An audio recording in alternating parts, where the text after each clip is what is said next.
immigration rules allow a migrant skilled worker to do other jobs outside of the one that sponsored their COS. And there are two ways this could be done. It is either the skilled worker get involved in a supplementary employment or they do secondary employment. In this video, I'm going to explain the differences between supplementary employment and the secondary employment. I will also talk about the requirement for either of them so that you understand what you can and cannot get engaged in as employment on the skilled worker visa. So let's take the supplementary employment first. Under supplementary employment, the skilled worker does not require any further permission from the Home Office. The grant of the skilled worker visa alone allows the migrant to do 20 hours supplementary employment in addition to their main employment.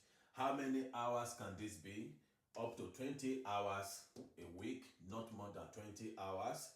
This supplementary employment has to be on the eligible occupation table, that is table 1, table 2, and table 3 of the eligible occupation of the immigration rules.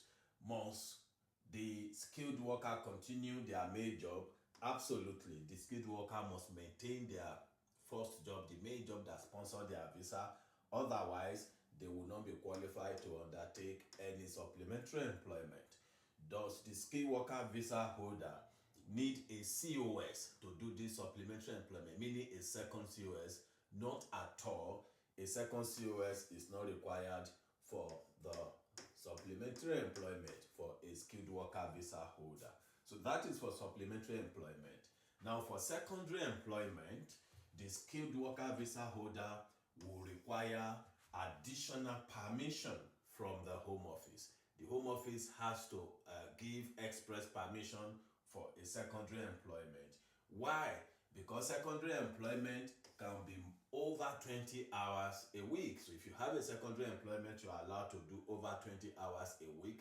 You are also allowed to work outside eligible occupation. You are allowed to work outside eligible occupation. And however, you must continue in your main job. The job that sponsored your primary COS, you must continue on that job for you to be able to undertake a secondary employment. And finally, you need a second COS from your secondary employer. You will be required to use that second COS to apply for the Home Office for permission to engage in secondary employment. So what is the difference between the two? The secondary employment requires additional permission from the Home Office. You can work over 20 hours a week and you can work outside the eligible occupation, and you must continue your main job and you require a COS. If you need advice on any of these things discussed in this video, please see a solicitor, see an immigration advisor, or approach the Citizens Advice Bureau. Don't forget to like this video, share with as many people as possible, save for your own reference, and you can put your questions and comment in the comment box. Thank you, and I'll see you again.